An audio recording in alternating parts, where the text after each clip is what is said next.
What's up, witches? It's Luna here, taking a look at the new moon chart for August 27th, 2022. This new moon occurs at around 4:17 a.m. in the Eastern time zone, so adjust for your time zone, please. Down on the bottom right, looking at the breakdown of elements and modes, we do see a chart signature of fire, mutable. Mutable fire is the signature of Sagittarius. So even though we have no planets in the sign of Sagittarius, we have the majority in fire signs and the majority in mutable signs. So Sagittarian feel of this is just do not fence me in. I want no limitations. I want freedom above all. Another standout we have is look at how low water is. So we've got a very low water vibration. If we look at the chart, Neptune is the only planet in water. And I mean, it can hold its own, good old watery Neptune in its own sign. But it's probably a very good thing that we have such a low scoring on water in this chart. Now, when I was trained in natal astrology, I was taught that my job is to look for the conflicts in a chart, because this is what someone's really going to be struggling with in their life. You can certainly point out, the trines and sextiles, because they need to know where the ease is in their life and which talents they can tap into.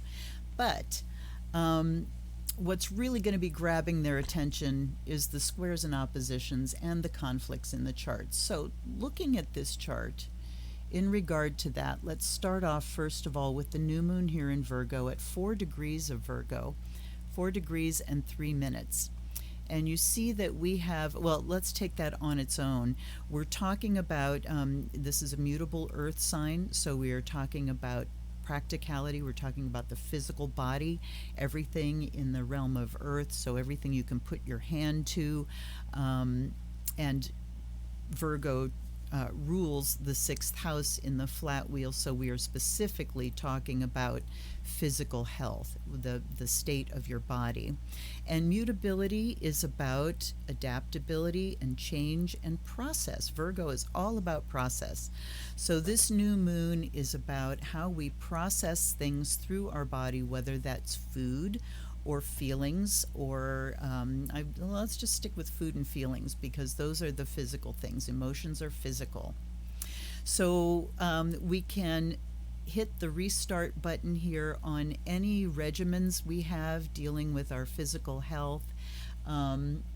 Virgo also makes us prone to really intensely processing things mentally, because Virgo is ruled by Mercury.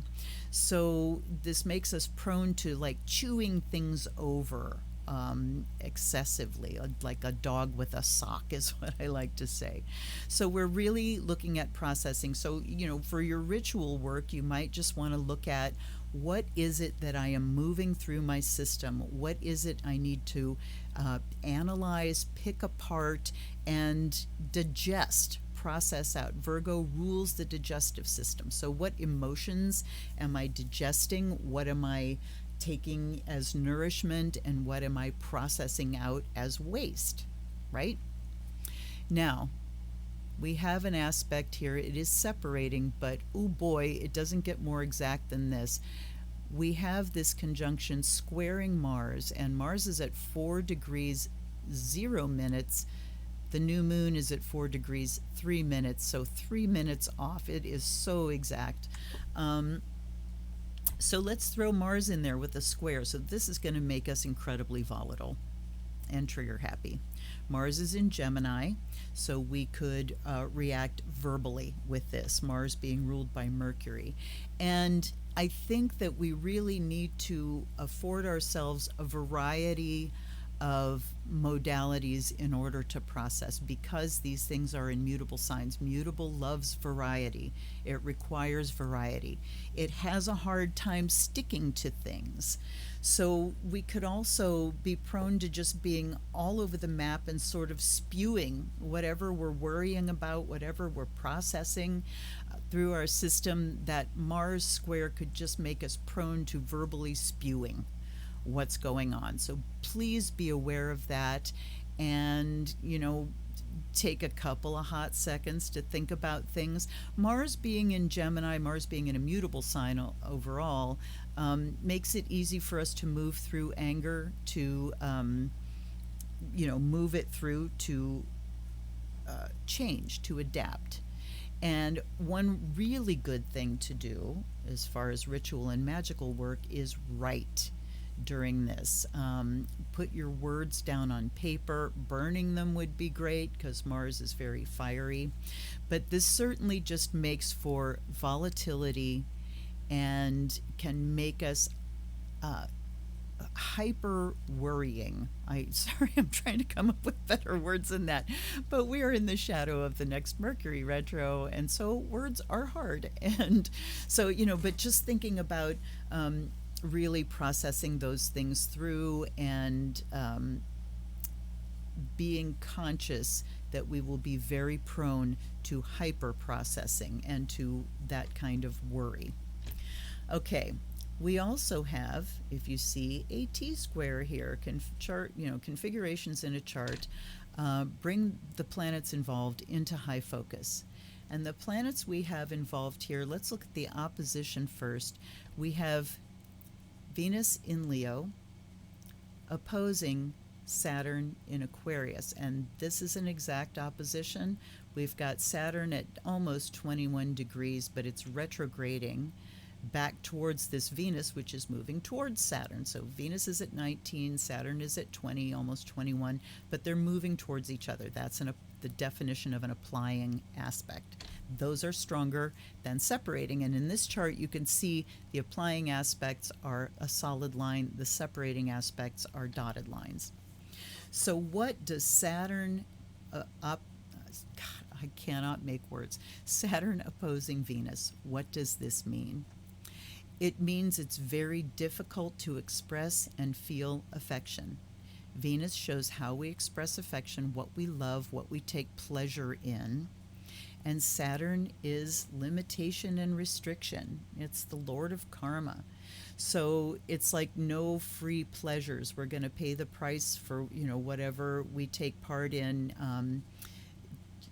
and enjoy. But overall here, the Saturn-Venus opposition in a natal chart would talk about someone who has a great deal of difficulty believing that anybody loves them. They feel it's restricted.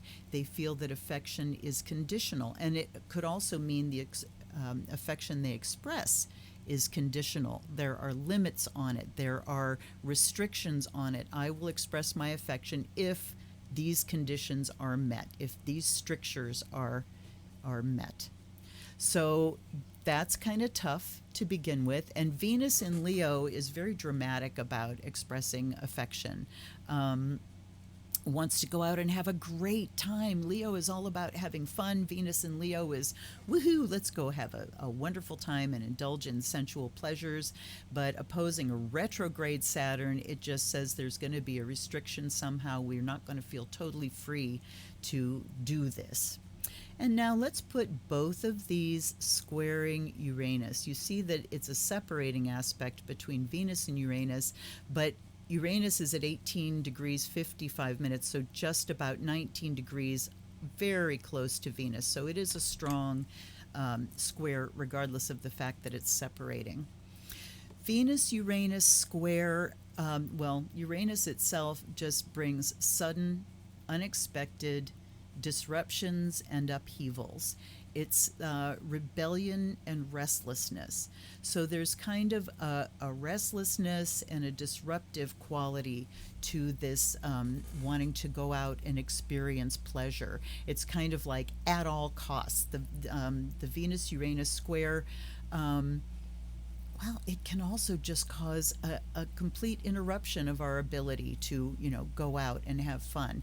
Things get shaken up as far as that goes. And when we put Saturn and Uranus in square to each other, here's a real conflict, because Saturn rules tradition, dogma, the old way, and Uranus is rebellion and innovation and the new way. So we've got these two in tension with each other, and they're both retrograde, which means they're not readily available on a practical level. What do I see this as? Deep-seated restlessness, feeling hemmed in, feeling restricted, feeling restless. And when you put the backdrop of a Sagittarius chart signature here, oh boy, we're going to feel terribly restricted. And then when you put the Mars squaring the Sun-Moon conjunction, volatility. So there's going to be a lot of hair triggering going on here. This T-square is a fixed T-square, so it's intense. It's powerful. It has difficulty moving on. So, let's look back to that chart signature again, which is mutable. So we will have the ability to move on, but this is just an intense T-square that's going to bring a lot of upheaval, a lot of restless, rebellious energy. But with Saturn here, it's going to feel like a drag, like Saturn is dragging on your good time. Pardon me. Like Saturn is dragging you back from this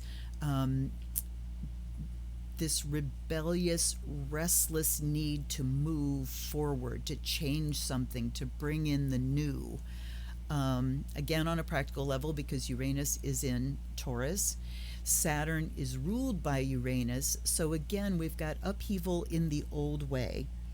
Uranus brings about this questioning of our traditions and the old way of doing things, and wants to update those things. But again, Saturn just really provides the drag. Uranus makes us rebel against that and want to move forward. And Venus is just like, everybody's fucking up my good time, So, this is dangerously close to being the longest astrology video that I've ever shot, but as I'm editing, I'm having words come to me that I could not find while I was doing the initial shoot.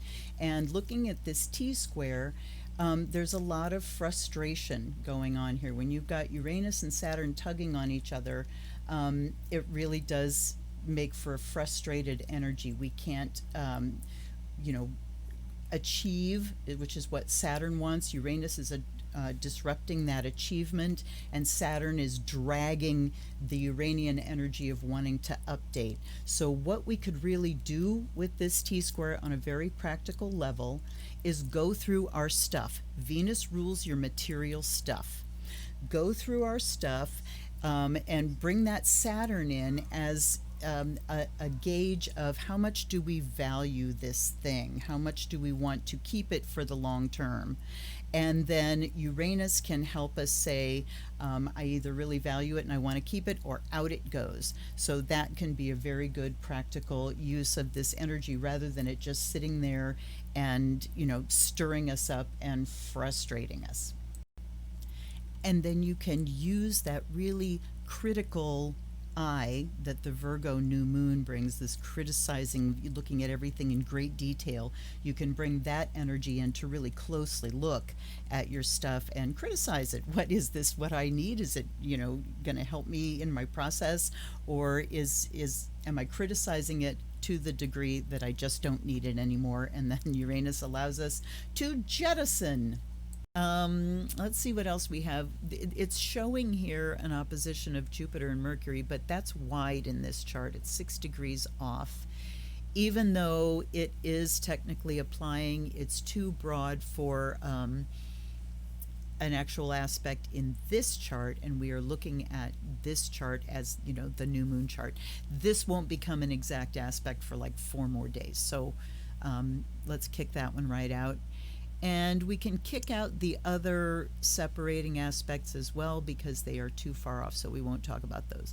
So what we have here is this T-square. Let me take a look here. We can look at the Mars trining Mercury.